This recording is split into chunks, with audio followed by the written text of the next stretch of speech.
दोस्तों, आपके अपने YouTube channel Vishnu education hub में आपका स्वागत है। देखा है कि जो रीट लेवल फर्स्ट और रीट लेवल सेकंड का सिलेबस डाला है उसको देख कर के काफ़ी अभ्यर्थियों में अभिशंका बनी हुई है कि कैसा सिलेबस डाल दिया, कैसा सिलेबस नहीं है, जबकि उस सिलेबस में कुछ भी नहीं। अब की बार जो बोला गया था कि रीट का जो पेपर होगा वो 2 भागों में होगा, यानी 2 एग्ज़ाम होंगे। एक एग्ज़ाम तो आपका सिर्फ सर्टिफिकेट के लिए होगा, जिसमें प्रमाण पत्र दिया जाएगा कि आप जो सेकंड जो पेपर है उसमें बैठने के लिए क्वालिफाई है या नहीं। सेकंड जो पेपर आपका सब्जेक्ट से संबंधित होगा, और सब्जेक्ट में आपकी बार ज़्यादातर तो राजस्थान का जो जीके उसका वेटेज काफ़ी ज़्यादा रखा गया है। तो दोस्तों घबराए नहीं, क्योंकि सिलेबस तो वही है, लेकिन थोड़ा सा पढ़ने की आवश्यकता है। और आपको पता है कि जो भी है वो आपको पढ़ना तो पड़ेगा ही। कुछ विस्तृत और जो भी सिलेबस है वो आपको अभी और डाल दिया जाएगा। कुछ दिनों के बाद बोला गया कि ऐसा संभव होगी कि दोबारा से प्रत्येक पार्ट्स के कौन कौन से इसके भाग हैं, कौन सा क्या जोड़ा गया है, उसको डालेंगे। तो दोस्तों आज आप चलते हैं, हम आपको आज ऐसा एक टॉपिक पढ़ाएंगे जो सभी एग्जामों में इम्पोर्टेंट होता है, और उस एक इम्पोर्टेंट में से प्रत्येक एग्जाम में 1 या 2 क्वेश्चन डेफिनेटली पूछे जाते हैं। तो राजस्थान का एकीकरण, जिसको पढ़ने के लिए आपको काफ़ी मज़ा आएगा, क्योंकि ट्रिकों के माध्यम से और अपने गांव की बोलचाल वाली भाषा में आपको इसको सिखाएंगे। तो चलते हैं दोस्तों। तो देखो, राजस्थान का एकीकरण कि जब भारत देश आज़ाद हुआ था, आज़ाद होने के साथ साथ ही उससे पहले भारत देश में 562 देसी रियासत और 3 देसी रियासत, मतलब 565 देसी रियासत थी। 562 तो ऐसी देसी रियासत थी कि जो भारत में सम्मिलित होने के लिए क्या थी, राजी थी, लेकिन 3 ऐसी देसी रियासत थी कि वो भारत देश में सम्मिलित होने के लिए राजी नहीं थी। उन तीनों में से देखें तो देखो, पहली जम्मू कश्मीर,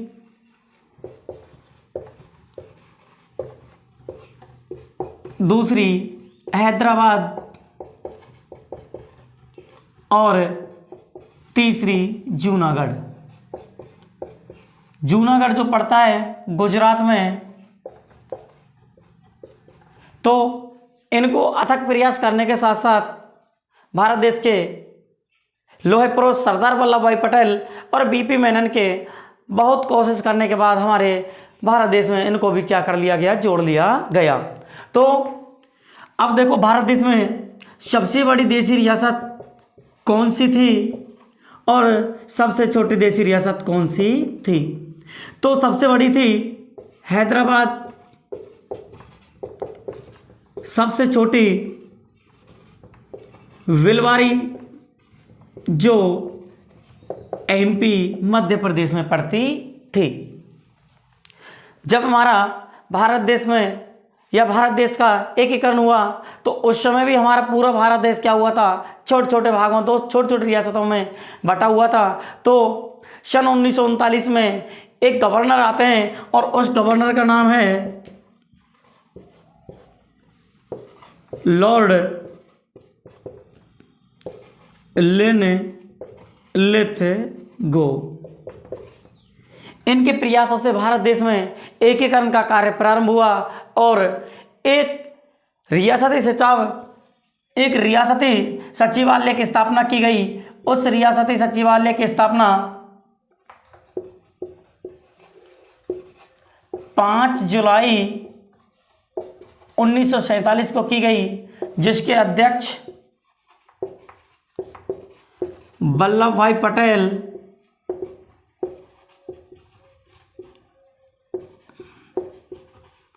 और सचिव जो बनाए गए थे वो थे बीपी मेनन।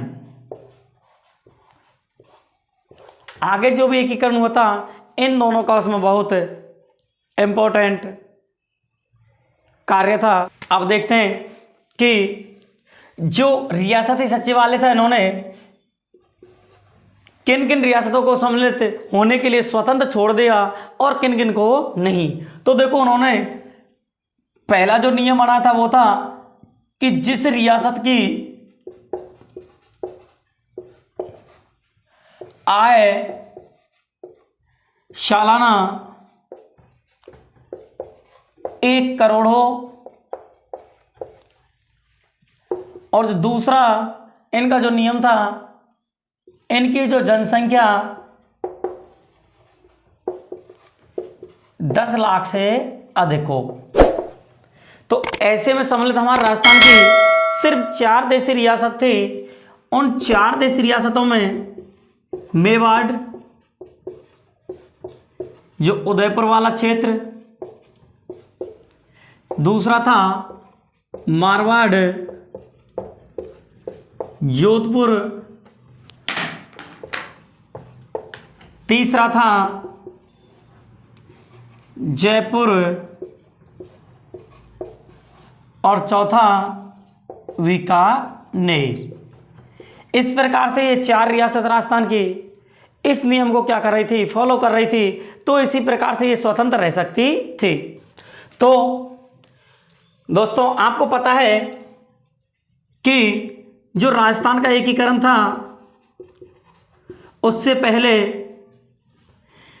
राजस्थान में 19 रियासत,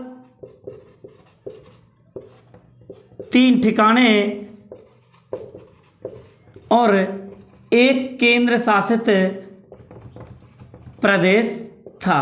3 ठिकानों को याद करने के लिए एक लड़के का नाम याद करना, नकुल। तो देखो नैसे, नीमराणा, अलवर, कूसे, कुशलगढ़, वासवाड़ा में पड़ता है, और लय से लावा जो कहाँ पर, जयपुर में पड़ता है वर्तमान में, लेकिन एकीकरण के समय ये टोंक जिले में स्थित था। तो देखो उनमें कौन सा बड़ा सबसे ठिकाना था, कौन सा छोटा था। तो देखो सबसे बड़ा ठिकाना कुशलगढ़, क्योंकि सबसे ज़्यादा अक्षर किसमें, कुशलगढ़ में, तो सबसे बड़ा कौन सा होगा, कुशलगढ़। और सबसे छोटा यानी कि लावा, तो सबसे कम अक्षर कौन से में है, आपके लावा, जयपुर में। इसी प्रकार से एक केंद्र शासित प्रदेश था, उसका नाम था अजमेर मेरवाड़ा। तो अजमेर मेरवाड़ा उस समय सी श्रेणी का क्या था, ये राज्य था, जबकि पूरा राजस्थान बी श्रेणी का राज्य था। और ये होते क्या है, ए और बी, सी। तो देखो ए श्रेणी तो वो थी जिसमें गवर्नर बैठता था, बी श्रेणी वो थी जिसमें राज्य प्रमुख हुआ करता था, और सी श्रेणी जिसमें चीफ कमिश्नर या केंद्र शासित प्रदेश का एक चीफ बैठता था।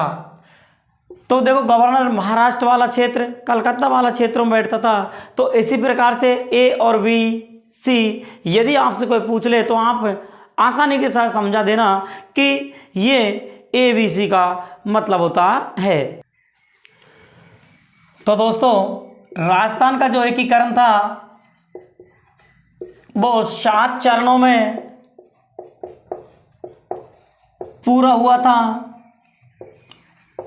और जो टोटल कुल समय लगा था वो राजस्थान के एकीकरण में 8 वर्ष 7 माह 14 दिन।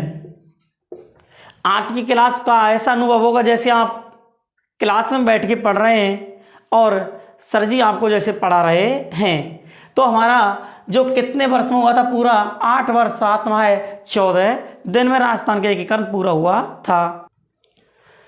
तो दोस्तों आपको जो एकीकरण का चरण याद करने के लिए सबसे ज़्यादा जो कंफ्यूज रहता है वो डेट से संबंधित रहता है।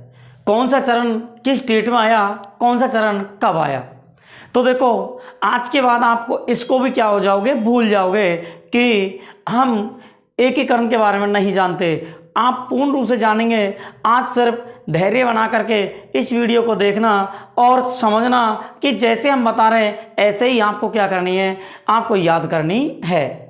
तो देखो जो प्रथम चरण था, आप पहले देखो 7 चरण डालो, 1 2 3 4 5 6 7।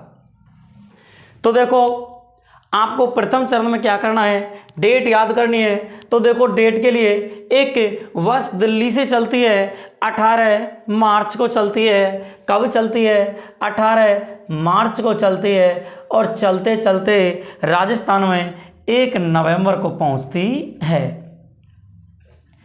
तो देखो एक तो शुरू वाला और एक लास्ट का आपको निकल के आ गया। तो देखो अब क्या करना है, 18 25 18 30 15 26 और 1।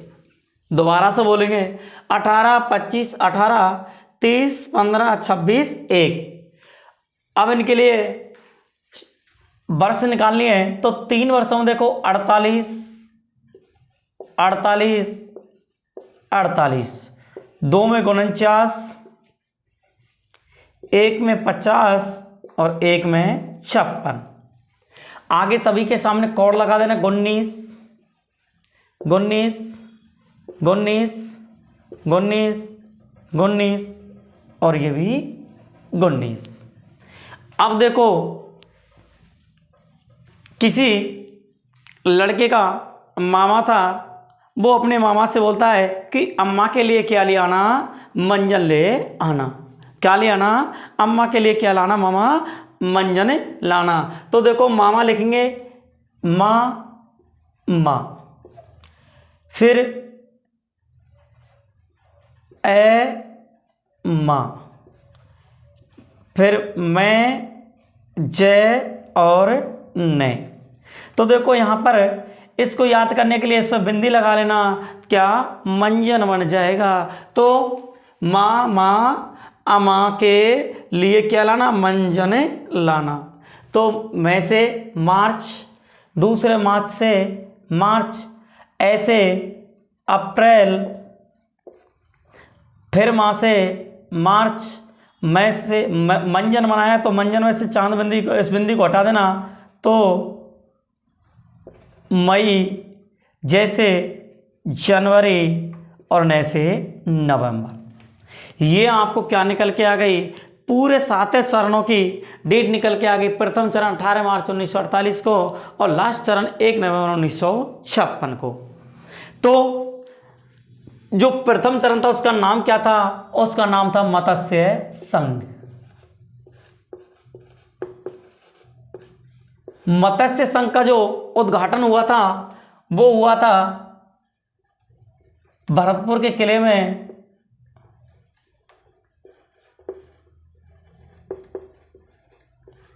कहां पर हुआ था?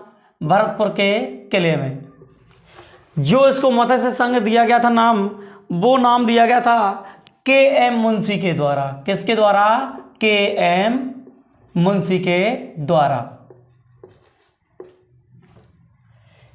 इसमें कौन कौन सी देशी रियासत शामिल थी? तो इसको याद करने के लिए आपको 4 अंग्रेजी के वर्ड याद करने पड़ेंगे, ABCD। ए से अलवर, बी से भरतपुर, सी से करौली और डी से धौलपुर।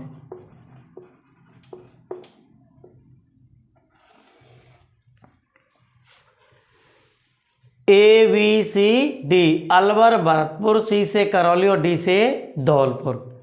इनके जो उद्घाटन करता थे कि उद्घाटन किसने किया था?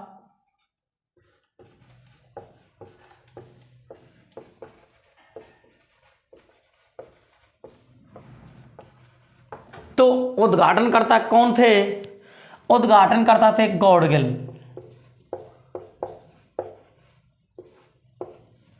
तो देखो इनको, यदि सभी के क्या देखना है आपको, उद्घाटनकर्ताओं का नाम याद करना है, तो इनके लिए आप एक शॉर्ट ट्रिक याद कर लेना।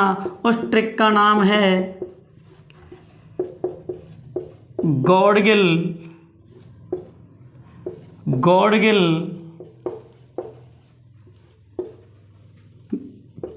चाचा पटेल।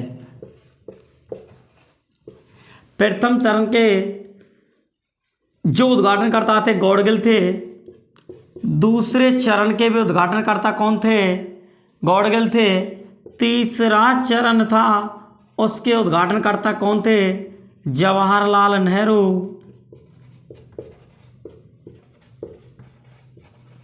और चौथे चरण के उद्घाटनकर्ता कौन थे, वो थे सरदार वल्लभ भाई पटेल।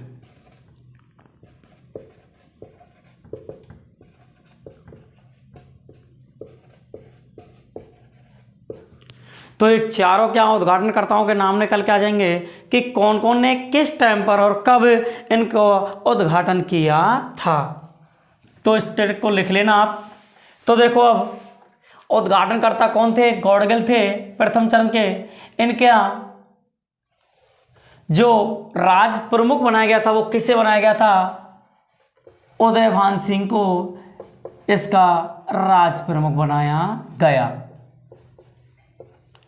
जो इनके प्रधानमंत्री बनाए गए थे, वो प्रधानमंत्री बनाए गए थे, वो थे शोभाराम कुमावत जी। कौन, शोभाराम कुमावत। पहले चरण की जो राजधानी बनाई गई थी वो अलवर को बनाया गया था। दूसरा चरण होता है 25 मार्च 1948। इस चरण का नाम राजस्थान संघ या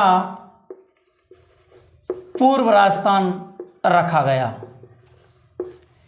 इसमें कौन कौन सी रियासतें सम्मिलित थी, तो देखो उन रियासतों में कौन कौन सी थी। तो ट्रिक भी है, लेकिन ट्रिक से अच्छा है कि देखो आप हाड़ौती के 4 जिले, उनमें से 12 को छोड़ देना। तो देखो कोटा, बूंदी, झालावाड़,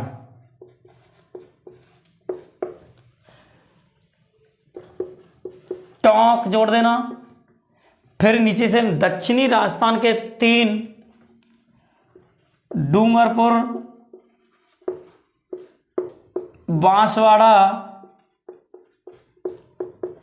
और प्रतापगढ़। और 2 ठिकाने थे, किशनगढ़ और शाहपुरा। तो ये कौन से दूसरे जो आपका भाग चरण था उसमें क्या थे, सम्मिलित थे। इसका भी उद्घाटन जो किया था वो गॉडगिल साहब ने किया था, लेकिन इसका राज प्रमुख जो बनाया गया था वो राज प्रमुख भीम सिंह को बनाया गया।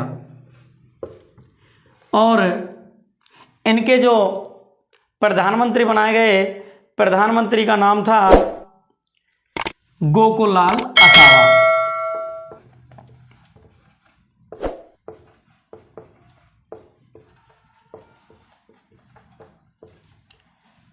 कौन बनाएगा प्रधानमंत्री, गोकुललाल असावा को क्या बनाएगा, प्रधानमंत्री बनाया गया। और इनकी जो राजधानी बनाई गई थी वो कोटा को बनाया गया। राजधानी किसको बनाया गया, कोटा को बनाया गया। अब देखो इसी कोटा में क्या हो जाता है, 2 भाई थे, एक तो बहादुर सिंह और एक भीम सिंह। दोनों में क्या हो जाती है, लड़ाई हो जाती है।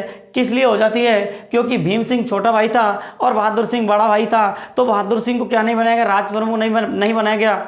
इन्होंने मेवाड़ वाले के लिए प्रस्ताव भेज दिया कि आप भी क्या करो, आप भी हमारा जो ये रियासत है इनको किस में एकीकरण सम्मिलित हो जाओ और मैं छोटे भाई के अधिकार क्षेत्र में रह करके कार्य नहीं कर सकता।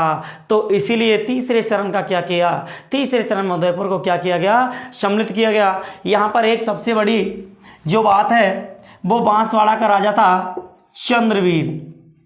कौन? चंद्रवीर सिंह। सभी देश रियासत सम्मिलित होने के लिए तैयार हो गए, लेकिन चंद्रवीर सिंह शामिल नहीं होने को तैयार था।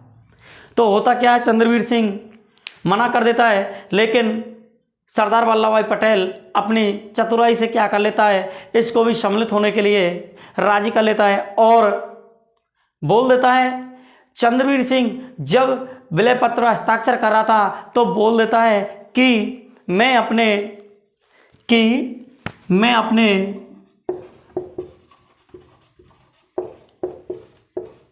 डेथ वारंट पर हस्ताक्षर